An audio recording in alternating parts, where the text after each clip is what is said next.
Assalamualaikum warahmatullahi wabarakatuh. Halo, aku Aulia Puspita dari kelas 9F. Di sini saya akan menjelaskan tentang pertempuran Surabaya. Yuk kita saksikan. Apa aja yang akan kita bahas kali ini? 1. Sejarah pertempuran Surabaya. 2. Latar belakang. 3. Tujuan awal. 4. Sekutu di Indonesia. 5. Kedatangan Inggris di Surabaya. 6. Pertempuran pendahuluan. 7. Insiden di Hotel Yamato.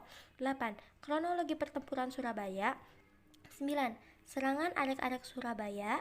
10. Kenapa tanggal 10 November dijadikan Hari Pahlawan? Yuk, mari kita simak. Sejarah pertempuran Surabaya.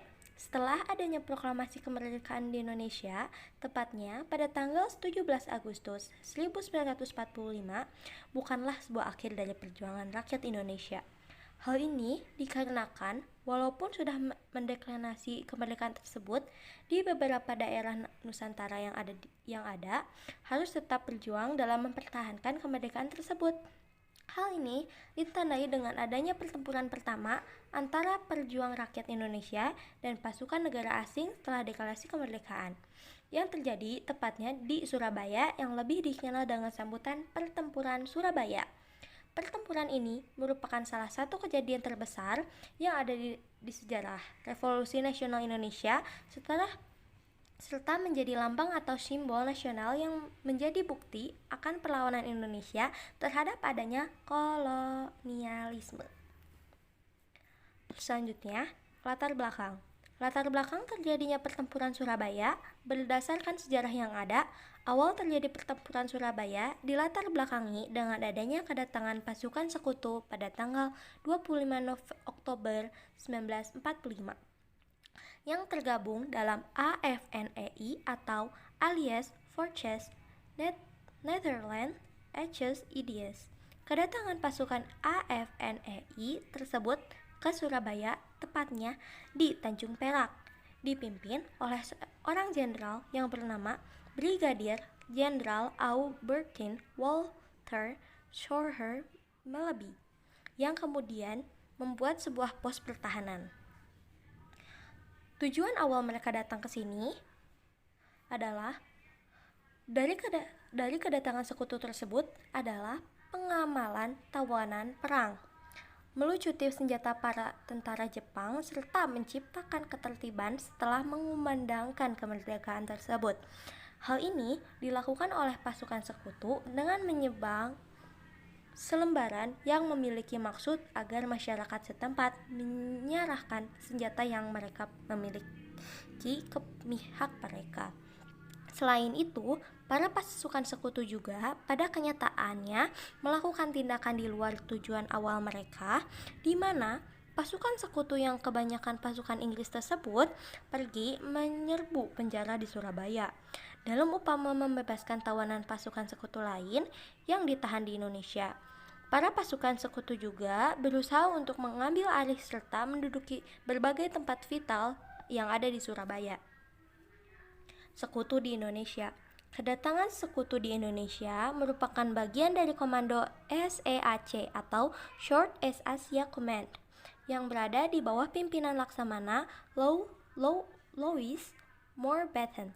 Namun, karena wilayah yang menjadi tanggung jawab SEAC terlalu luas, dibentuk Allied Forces Netherlands atau AFNEI yang bertanggung jawab dalam wilayah Indonesia.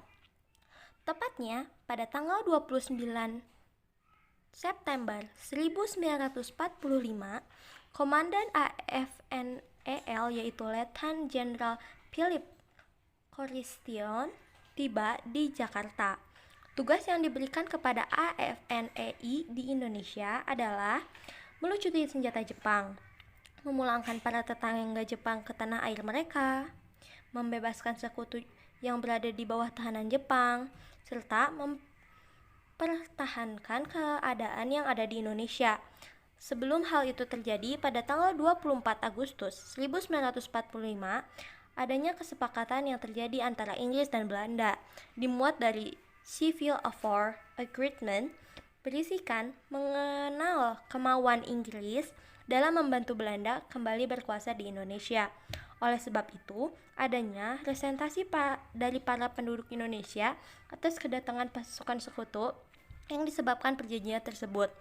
Karena adanya hal tersebut, terjadinya pertempuran di berbagai tempat di Indonesia antara pasukan Indonesia dengan pasukan sekutu. Kedatangan Inggris di Surabaya. Tim RAPWI atau Tim Pemulangan Tawanan Perang Sekutu yang merupakan bagian dari AFNEI tiba di Surabaya pada tanggal 19 September 1945. Namun, kedatangan tim tersebut tidak disambut dengan baik dikarenakan tim tersebut tidak berkoordinasi terlebih dahulu dengan pimpinan Indonesia yang ada di Surabaya. Selain itu, tim pemulangan tawanan Perang Sekutu tersebut berisi perwakilan dan dari pihak Belanda. Hingga pada akhir September, kedatangan Kapten Hujier yang merupakan seorang perwira Angkatan Laut Belanda ke Surabaya tanpa adanya izin dari pihak Inggris untuk menerima penyerahan Jepang menyerahkan berbagai alat transportasi, senjata anti pesawat, tank, dan masih banyak lagi pada tanggal 3 Oktober 1945. Yang tak lama kemudian berhasil direbut oleh pasukan TKR yang berhasil menawan Kapten Hujier. Pertempuran pendahuluan. Setelah terjadinya kesepakatan antara kedua belah pihak mengenai penguasaan di beberapa objek, pihak Inggris juga menduduki berbagai objek penting di Surabaya, seperti kantor pos besar, gedung BPM, pusat otomobil, pusat kereta api, hingga gedung Internato. Selain itu, pihak Inggris juga menetapkan beberapa tokoh pemuda yang ada di Surabaya.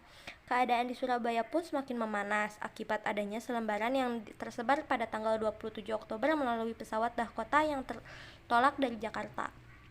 Selebaran tersebut juga disebarkan di berbagai wilayah Indonesia seperti Jawa Barat, Jawa Tengah, yang telah didatangi oleh Mayor Jenderal Houghton. Isi dari selembaran tersebut adalah ultimatum bagi para pasukan Indonesia untuk menyerah kepada pihak sekutu dalam waktu 48 jam atau menghadapi konsekuensi ditembak. Kejadian tersebut semakin menimbulkan rasa kebencian di Surabaya yang membuat munculnya seruan di radio untuk mengusir pihak Inggris dari wilayah tersebut. Melihat adanya berbagai tindakan yang dilakukan oleh pihak Inggris tersebut, semakin meyakinkan pihak Indonesia bahwa peperangan yang akan terjadi tidak bisa dihindari. Oleh sebab itu, pada tanggal 27 Oktober, tepatnya pada tanggal 2 di siang hari, terjadi kontak senjata pertama antar pasukan pemuda PRISAI dan pasukan Gurkha yang merupakan berasal dari pihak sekutu. Insiden di Hotel Yamato. Setelah adanya kemunculan sebuah pemberitahuan atau maklumat yang diumumkan oleh pemerintah Indonesia pada tanggal 31 Agustus 1945 mengenai penempatan pengibaran terus-menerus bendera nasional Sangkakala Merah Putih di seluruh wilayah Indonesia, termasuk di kota Surabaya. Namun, terjadi sebuah insiden di mana kedua belah pihak, yaitu pasukan sekutu dan masyarakat Surabaya, terlibat dalam perseteruan perobekan bendera yang berada di Hotel Yamato, Tunjangan Surabaya. Hal ini memicu terjadinya pertempuran antara kedua belah pihak. Kronologi pertempuran Surabaya. Kronologi awal dari insiden ini, di mana sekelompok orang Belanda yang dipimpin oleh MRWVCH Polegaman mengibarkan bendera negara Belanda yang berwarna merah, putih, dan biru tanpa adanya persetujuan dari pemerintah Republik Indonesia di kota Surabaya. Pada masyarakat Surabaya yang melihat hal tersebut menjadi kesal dan marah. Hal ini yang membuat seorang perwakilan Indonesia, yaitu Residen Sudirman, mendatangi Hotel Yamato, tempat mereka mengibarkan bendera tersebut untuk berdiskusi dengan pemimpin sekutu yang Pogeman agar bendera tersebut dapat diturunkan dan tidak terjadinya keributan. Namun, diskusi yang ada tidak berjalan lancar dan pimpinan mereka itu, Pogeman, menolak untuk menurunkan benderanya. Sudirman beserta pengawal yang lain berhasil menghindari insiden tersebut. dan segera keluar dari Hotel Yamato untuk mengamankan situasi yang ada. Namun, beberapa pemuda di Surabaya terlihat langsung menaiki Hotel Yamato dan segera merobek bendera yang berwarna merah, putih, biru tersebut menyaksikan bagian merah dan putih saja. Serangan area-area Surabaya. Perang yang terjadi antara kedua belah pihak, yaitu masyarakat Surabaya dan pasukan sekutu Inggris, pertama kali terjadi tepatnya pada tanggal 27 Oktober hingga 30 Oktober tahun 1945. Hal ini membuat Jenderal D.C. Hawthorne meminta bantuan dari Soekarno untuk mencari solusi dan meredakan situasi pada saat itu. Namun, dengan terjadinya bentrok terus-menerus antara kedua belah pihak, membuat pemimpin sekutu Inggris yaitu Brigadir Jenderal Mabley meninggal dunia.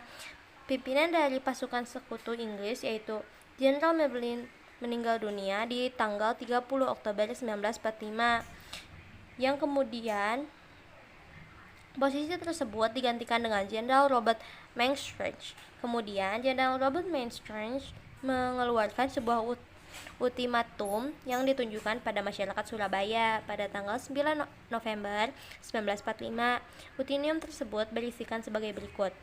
Pemimpin Indonesia yang ada di Surabaya harus melaporkan diri. Seluruh senjata yang dimiliki oleh pihak Indonesia yang ada di Surabaya harus diserahkan kepada pihak Inggris. Pemimpin Indonesia yang ada di Surabaya harus menandatangani sebuah pernyataan bahwa mereka menyerahkan tanpa ada syarat. Pada pertempuran Inggris sendiri, tepatnya setidaknya 2.000 tentara serta 100.000 sukarelawan di pihak Indonesia. Sementara pada pihak Inggris terdapat setidaknya 30.000 tentara juga dibantu dengan berbagai peralatan perang mereka, yaitu tank, kapal perang, serta pesawat tempur. Pertempuran yang terjadi tersebut menghasilkan banyak korban jiwa pada kedua belah pihak. Namun, khususnya untuk masyarakat Surabaya yang kehilangan 20.000 korban jiwa akibat pertempuran tersebut, di mana pada pihak sekutu kehilangan kurang lebih 1.500 korban jiwa. Pertempuran Surabaya ini berlangsung selama 3 minggu, di mana menimbulkan berbagai kerugian besar bagi masyarakat di kota Surabaya dan juga Indonesia. Dalam usahanya melawan pihak sekutu tersebut, area-area Surabaya dipimpin oleh Bung Tomo yang mengumandang pidato berapi-api yang berhasil untuk membangkitkan semangat masyarakat Surabaya untuk melawan dan mengusir penjajah dari negara Indonesia. Kenapa tanggal 10 November dijadikan Hari Pahlawan? Setelah 1 tahun terjadinya pertempuran tersebut, Presiden Soekarno menjabat menjadi Presiden Negara Indonesia. Saat itu menetapkan bahwa setiap tanggal 10 November masyarakat Indonesia akan memperingati hari tersebut sebagai Hari Pahlawan. Oleh sebab itu, hingga kini masyarakat Indonesia masih memperingati perjuangan para pahlawan dengan mengingat para pejuang setiap tanggal 10 November. Pertempuran yang hingga kini masih diperingati setiap tanggal 10 November oleh bangsa Indonesia bukanlah perjuangan yang dilakukan satu hari saja, namun melibatkan berbagai pertempuran yang terjadi sejak akhir Oktober tahun 1945 hingga November 1945. Dari pertempuran yang terjadi sendiri dapat dibagi menjadi 3 bagian, yaitu pertempuran pendahuluan, pertempuran puncak yang terjadi pada tanggal 10 November, dan pertempuran akhir. Jika diperkirakan, pejuang yang ikut terlibat akibat serangan pertempuran tersebut adalah 20.000 pasukan TKR yang datang dari berbagai penjuru Jawa Timur serta para rakyat pejuang yang mencapai 140.000 orang. Mungkin sekian dulu dari saya. Maaf bila ada kesalahan. Terima kasih. Wassalamualaikum warahmatullahi wabarakatuh.